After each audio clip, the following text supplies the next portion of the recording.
Alright guys, so I just went out and set the posts in the back. I figure, you know what, I'm just going to make another clip of me actually taking the T-posts out and putting them where I want them. As you can see, these are the posts I left over that I grabbed the first time I went out and put those ones. You're going to see me push in with the skid loader. Now there's 8 posts left in here. I'm going to grab a few more so I don't end up being short. This is my cache of T-posts. Buy them on auctions or whatever when they're cheap, which doesn't happen very often. Seems like people like to spend more on used T-posts than they do if they just went to Fleet Farm and bought brand new ones.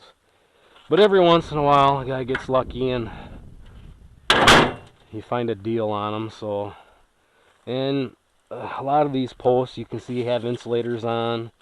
Some posts I bought with insulators on. Some of these posts I've had in other spots and moved them. So there's still insulators on them, which, whatever.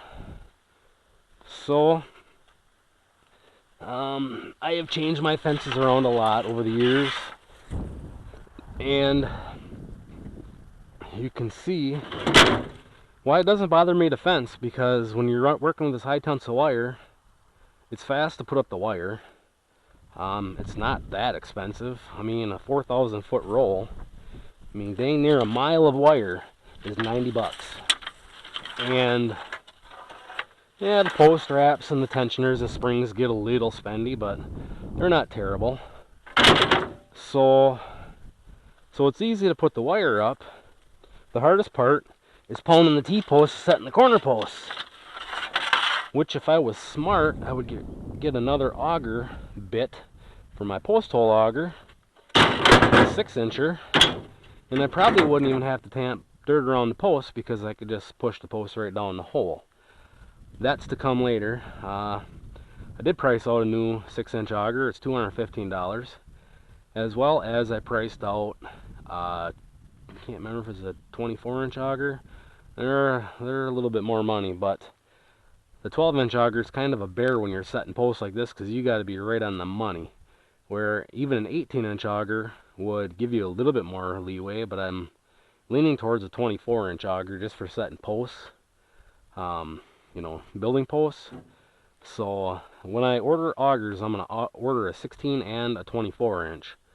So that would make that easier. But anyways, so to make it easier, the worst part is pounding all these T-posts in the ground with a hand pounder. So it's a lot easier just to take that little maul, tap them in the ground an inch or two so they stay there till you get back with the skid loader, push them in the ground. Now all of a sudden fencing becomes pretty easy and it's not a daunting task. So moving fences around doesn't really bother me. If I should have been making videos for the last 10-12 years, you'd have seen the fences have been so many different ways, and every year you change your mind or something else changes, so you change the fences. And with the spinning jenny, you know, you can save the wire when you take it down. You roll it right back up on the roll and you reuse it again. It's not like you're out a lot. I don't really like joining wires together or, you know, using splices on a lot of fences. Interior fences I'm not as worried about. Perimeter fences I'll always use new wire. When I'm changing stuff around the inside, when I roll up old wire, I always overlap the two a couple inches, and then I put 2 crimps on there. And that way when I spool out the wire again, I can take the tails and bend them back, so then you have the 2 crimps, plus you have the bends in them to help hold that joint together. So I don't worry as much about that. But anyways, I'm going to stop for a second. I'm going to get out to where we need to put these last T-posts in the ground, and then I'll get back with you guys.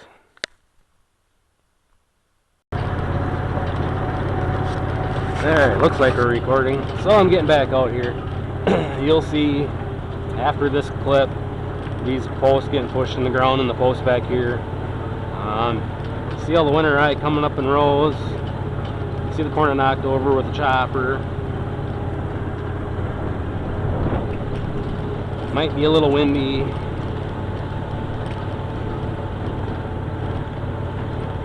But I haven't broke a sweat yet. And by the time I'm done here, I'm probably going to have a total of 45 minutes into all of this. Maybe a little more for coming back out and pulling all the pigtail posts out. But as you can see, the cods are starting to turn, so we're getting closer. Closer to getting that combine a-rolling. Get me excited to run the combine again. Alright, so there you can see those posts we all put in the ground. So what I'm going to do, take my 2 or 3 or 4 pound maul, whatever the heck it is, take a T-post, and with this high tensile wire I space the posts out quite a ways. So right here looks good. Get them where I want them.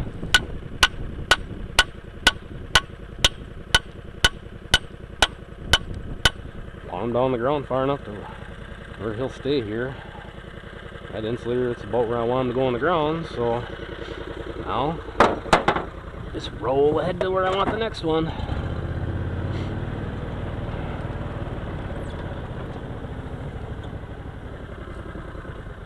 Pretty near here.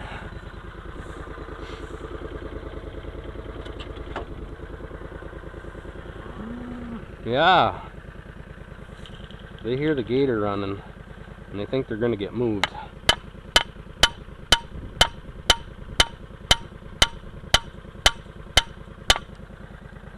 Now I'll move that insulator when I come back out and collect all the pigtail posts and hook the wire up to the T-posts.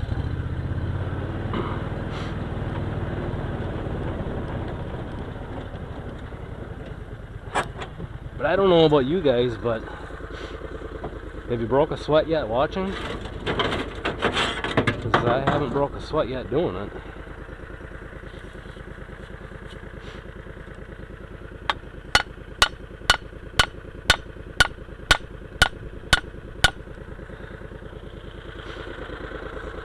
And like this one here, I'll probably just hook the wire in here right now. It ain't gonna come over here and bother it. Just pulling the ground a couple more inches just so it stays better.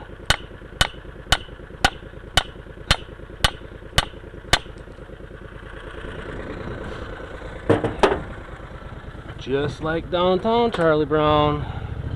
Work smarter, not harder.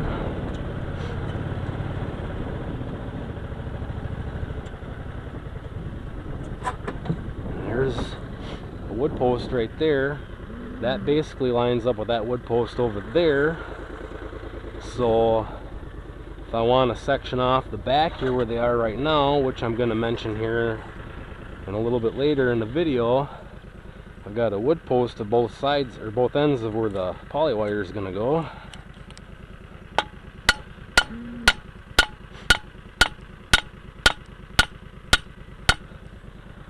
So there you go. Now just continue on down the way and we'll be done. So, and probably what I'm going to end up doing is the water run never stopped running this year. If the water run would have stopped running, I could have done more work on this waterway. But what I'm probably going to end up doing is come along with a skid loader and just scooping right underneath the wire, you know, with a smaller trench so the water kind of follows that trench more. Because what I'm trying, my goal here is to keep it so the cows don't walk in the water. I don't care if they get to the water to drink it.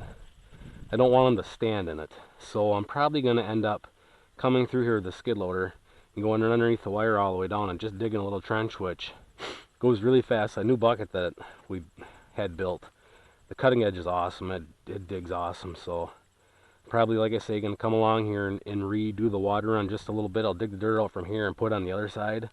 And then what I'll probably end up doing is pulling the field cultivator down along the sides to kind of feather the sides of the water run a little bit better, because I like to get it where I can mow it with the lawnmower, because I like mowing around all my fences. So I dug it out a little bit this spring and I got it close, but you can see like there it kind of veers out that way. So just right here along with that green grass is just take and cut a little bit and throw it over the wires, and then we'll fill in that lower spot to build it up a little bit. And then I want it so, like right now, this is probably the most the water's ever going to run. It's been a really wet year. So like that, you know, in a smaller trench to run perfect. But then I still want it enough that on our spring runoff, it carries most of the water. Otherwise, if you have it overrunning everywhere, end up with lakes everywhere out here, and it takes forever for them to dry up. So that's the plan. That's what we got going on right now. It used to be there was a wire running down both sides of the water run, and we used to use the water run actually as the cow path to come all the way back here. Which worked really good until I logged this hill off back here, and the logging equipment just messed up the water run. So that's why I pulled everything out, and now I'm fencing down the center of it. The cows can get to the water, but yet by the time I'm done, they won't be able to stand in the water. So that way their hooves shouldn't mess it up too bad. So that's why I'm changing this. And like I said in the past, I'm not afraid to fence. So when you do it this way, it's so simple. You don't even break a sweat. It's another reason to jump on the gator and go for a ride and sit out here and do this and watch them work for me. So anyways, you're gonna see one more clip of me actually pushing the post in the ground right now. So stay tuned for that, and see you guys.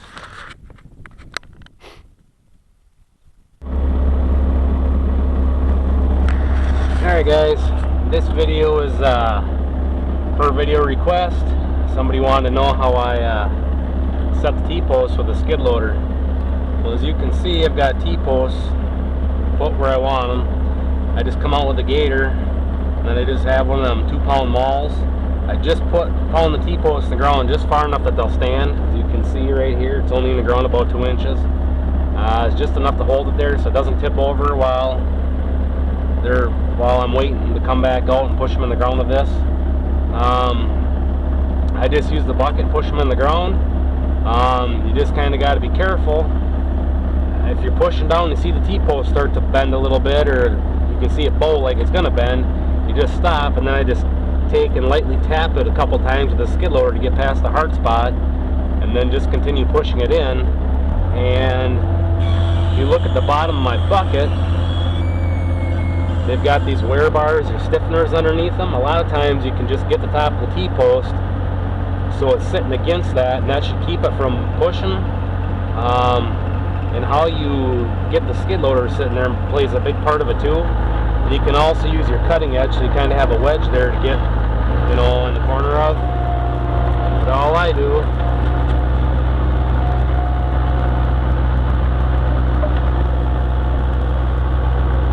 push it down as far as you want it. There you go. I'm gonna add this before I get going. You can't hear me. We got a 1/2 inch of rain last night, so the ground is a little bit softer today. I don't have a lot of rocks here, so rocks don't really affect a whole lot. There is some shale rock in different spots. There's some gravel once in a while, so you kind of got to watch that. But it doesn't really, you just kind of got to be careful. Like I say, if you get a hard spot, stop, and then just kind of bounce the bucket on top a couple times. And normally you can get past it or crack the rock or whatever. And I've got, these goofballs are going to be in my way. Look out, 40.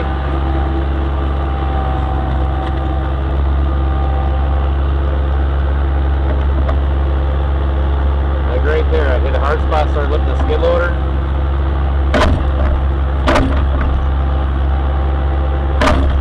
Just hit it a couple times, and normally you can continue pushing it. The ground's too hard here, so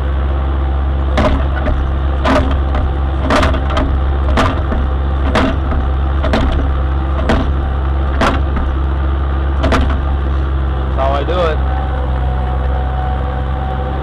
My left leg gets a little tired running the lever, but it beats my arms and everything else getting tired doing the post pounder, T-post pounder, a hand on.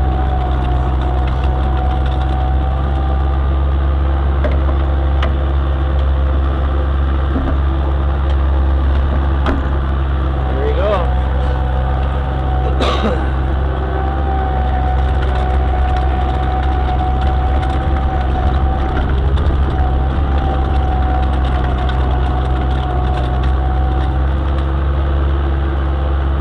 Get the bucket somewhat level. There I hit a hard spot.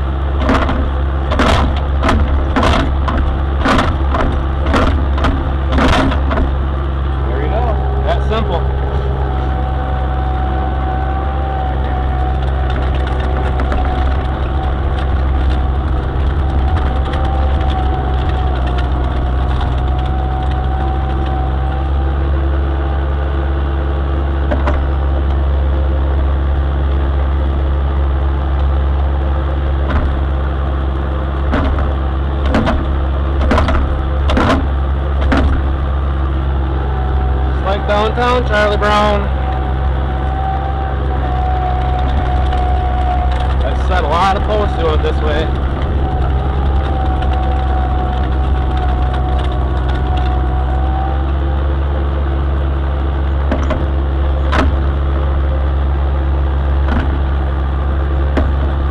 Now right here, oh, it's stuck underneath there. I don't want my cows crossing it, so do it the lazy man way here and use the skid loader to pull the wire back around, or get out and pull it around, whichever.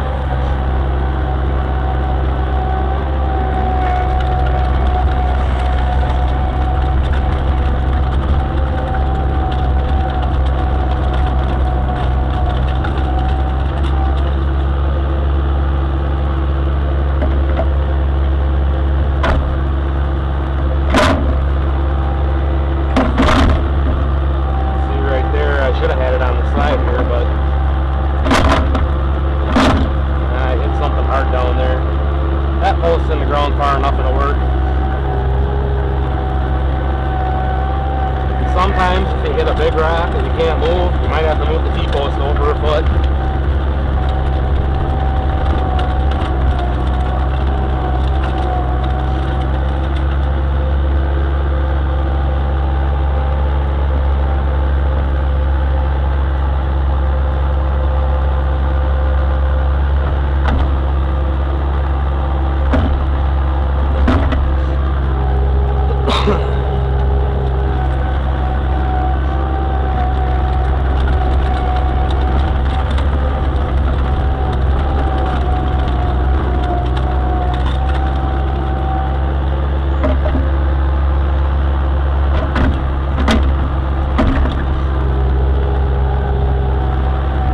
Wire's a little bit lower than it should be.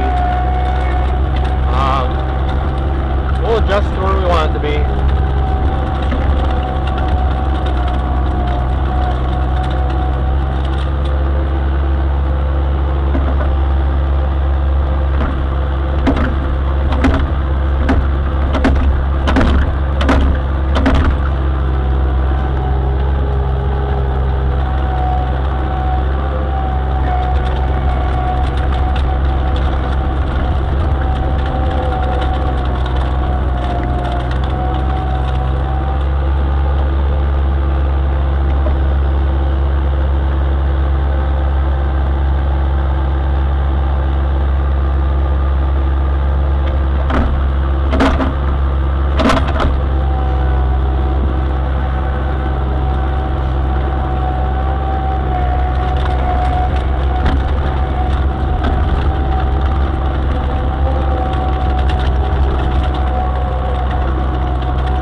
From here down, the posts are basically on the other side of the water run, so I still have to set them, lay them all out with the skid loader.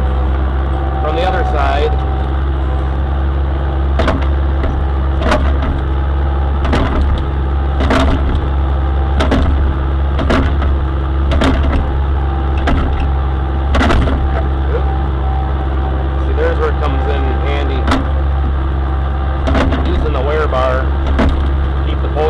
sliding sideways, but you get the gist. That's how I do it. Here them are all set. There's 4 down there that I could get from this side. I set those, but now I'll go back and get the gator, and then I'll go on that side and set all the posts down the way I want them. I just got to go to right there where the water run tees, set those, come back out with the gator, put them in the ground, come out with the gator, put them where I want them, come back out with the skid loader, put them in the ground, then I'll come back out with the gator, grab all my pigtail posts, and bring them back to the shed, because we'll be using them to section off areas. Probably what's going to happen is I'm going to run a wire across here so the cows can have that whole little field up there, but it'll keep them from coming back here anymore and eating this winter rye that's growing up. So they can have the front half, let the back half grow. They've pretty much been around everywhere. So, and I've spread manure up in that side now. They're not going to eat that. So yeah, now So what I got going on, that's how I set these T-posts with the skid loader. You just got to be careful. Just push down slow. If you hit a spot where you see the post start, the bow will stop, and you can tap it a couple times. If tapping it doesn't get it to go down, then you probably got to pull the T-post out and move it. Like that one back there that I just stopped. It's just tipping it sideways instead of pushing in the ground. Obviously there's probably a thick piece of shale down there that it's catching on, so I'll probably end up pulling that one out, move it over a foot, and then redoing it. So that's how I do it. So anyways, thanks for watching, and I'll catch you guys later.